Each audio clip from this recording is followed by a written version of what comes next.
Hey guys. All right. So if you guys are in this situation like I was a couple of days ago, I just want to tell you guys how you guys can get your car started. So basically this situation is a crank no start issue.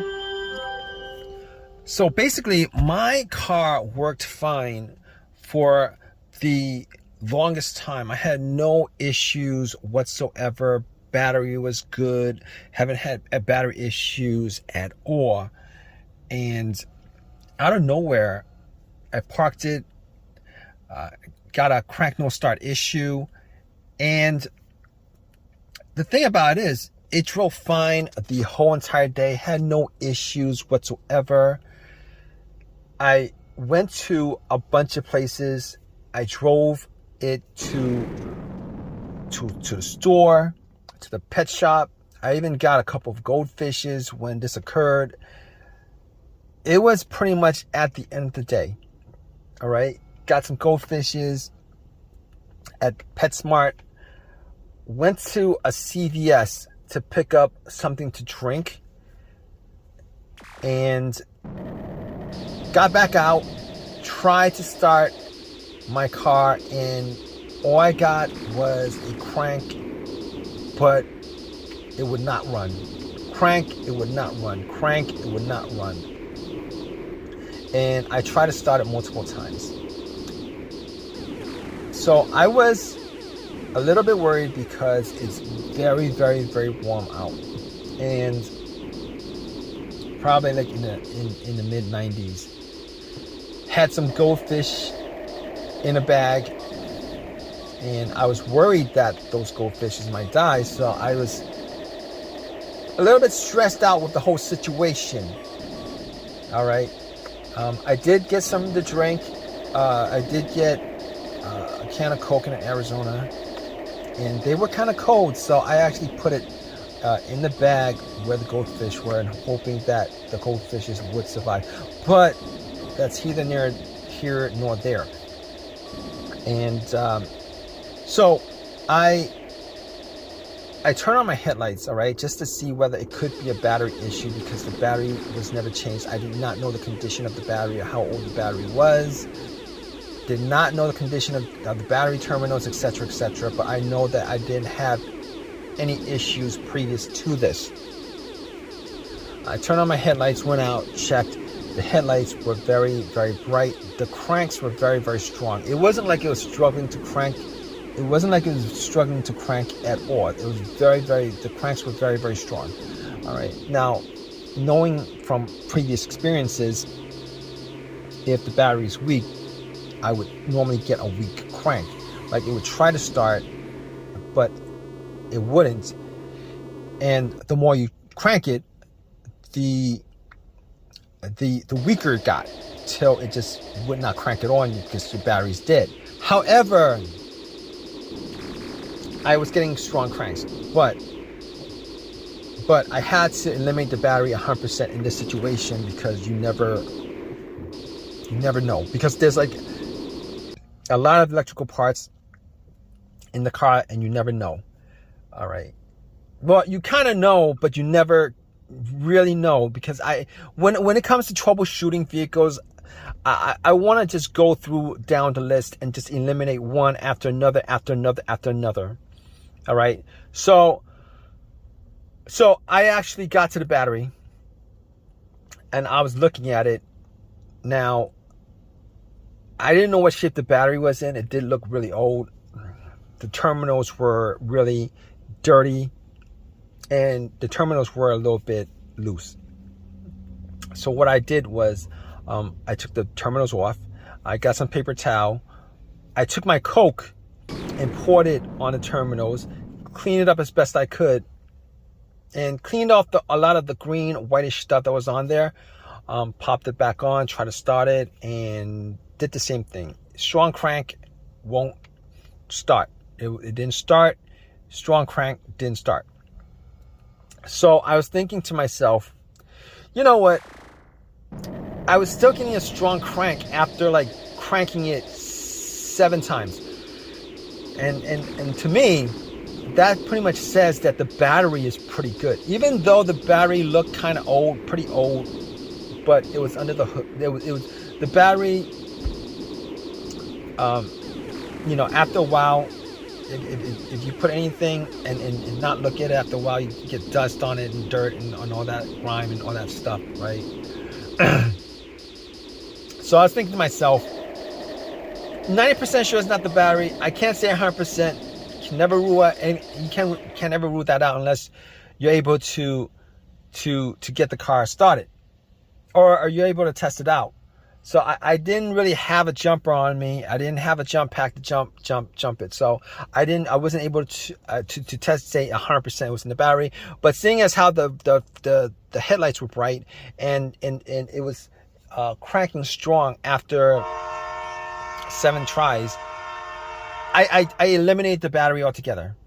All right, I eliminated the battery altogether. Now, I was thinking to myself, with this scenario, it could be a lot of different things, right? It could be the camshaft position sensor, it could be crankshaft position sensor, it could be the throttle position sensor, it could be the mass airflow sensor, because there's like a lot of sensors on the vehicle. It could be a lot of different things. But here's how I was able to eliminate all those things. I was able to eliminate all those things because normally if any of those things were to cause this situation, there would be a check engine light. There would be a check engine light and sometimes the check engine light would be blinking, telling you that it's more of a serious issue. But here's the thing, I did not see a check engine light on the dash. There was no check engine light. I know that 100%. Not that I was checking out for the check engine light being an issue, but I was looking at the dash the whole entire day, glanced here and there, did not see a check engine light on the dash. So I know now I can't rule that out as 100% because I couldn't get the car to start up. Now if it started up and there was no check engine light, you know, I could say 100% that it wasn't check engine light. And I didn't have an OBD2 to pop it in to scan it. Did not have an OBD2 to pop it in to scan it. However, I was going to rule that out because I was going through scenarios as best as I can because it was getting pretty warm and my goldfish, my goldfishes were gonna die. So I was like, all right. Should I call AAA? Maybe I could go back into CVS with the goldfish and put it in the fridge, you know. But you know, I was like 20 minutes into that, and I had to get something. I had to get something. Well, I was hoping that it was an easy fix. Get something. All right, so I was like thinking to myself, what else could it be besides this? All right. So I checked out the fuses. All right. Checked out the fuses, made sure that, you know, I didn't smell anything that was burnt. I didn't see anything kind of burning on the top of the fuses. And I looked at the fuses and everything looked good. Now I didn't have a fuse tester to test it out, but just from eyesight, everything looked good. Smell test didn't look like anything burnt out. I did actually check a couple. I think I checked a couple of specific fuses. I'm not, but none of them looked like they were bad. All right. So at that point, I was thinking to myself, it could be the relays. It could be maybe the fuel pump relay, the fuel pump itself, the car's ECU that's the problem. And I got back into my car, you know, and I thought to myself, well, could it be the fuel pump? And I tried turning on the car to the on, try to turn on to the on position, right? The position before the crank. I was trying to turn it on to the on position before the crank a couple of times just to see if I could hear, That really doesn't make any sense, but I tried to listen to the priming of the fuel pump. Now, the priming of the fuel pump will sound like a whizzing sound. All right, it would be a low hum whizzing sound because you can hear the motor just running. All right, it'll maybe run for like a second, maybe less than a second or two, whatever it is, and I was able to make out that it wasn't the fuel pump because I could hear the humming. All right, maybe it was just me, but I could hear the humming. So I was like, you know what? That's probably not the issue. That's probably not the issue. So I was thinking to myself, what is it that could cause this? Because I was running out of troubleshooting ideas for this situation. All right, it's because there's nothing noticeable, nothing that was noticeably wrong with the car. And I was thinking to myself, you know what? There's a strong possibility that it could be the key fob, because I never changed out the key fob battery. And I knew somebody who had this particular situation come up where I tried to help them out, and it turned out that it was something as simple as the key fob battery that was causing it, because the battery was either dead or so low that the car could not read that the key fob was in the car. The alarm, the remote was in the car. So I'm at CVS. It's worth a try. I'm at CVS. It's worth a try. It'll be a quick fix if that is the fix, and I could save my goldfishes, etc., etc. And I was like, all right, so I'm gonna take the key fob battery out, because anything outside of this, I wouldn't be able to diagnose without a scan tool, without going through all the fuses, without going through the relay, etc., etc. But since the fuel pump was making a sound, I knew that the relay was working. But anyway, I took a chance on it, hoping that maybe I could fix the situation and just get home real fast. So key fob, I went to CVS, bought a battery. I took the key fob battery out because there's variations of the flat batteries, so I matched it up, put the battery in, ran back to my car, and tried to start it. Crossed my fingers, hoping that it would start, so that the goldfishes would, I could save the lives of the goldfishes, and get my car started without having to put in any more money outside of the $6 or $7 that I spent on the battery. And I turned it on. I tried to crank it. It cranked and it turned on. It cranked and it turned on, guys.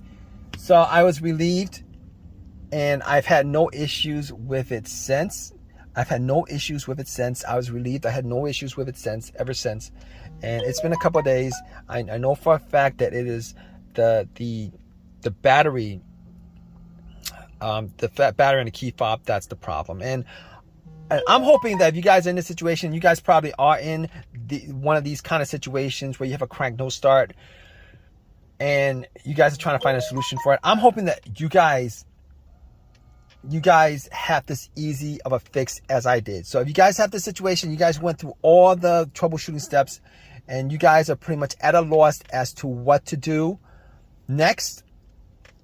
All right, spend $6, get a brand new key fob battery. Take the key fob battery out of take the old key fob battery out of your remote, swap it out, and then try to start it. Hopefully you guys have as much as an easy fix as I did with my car.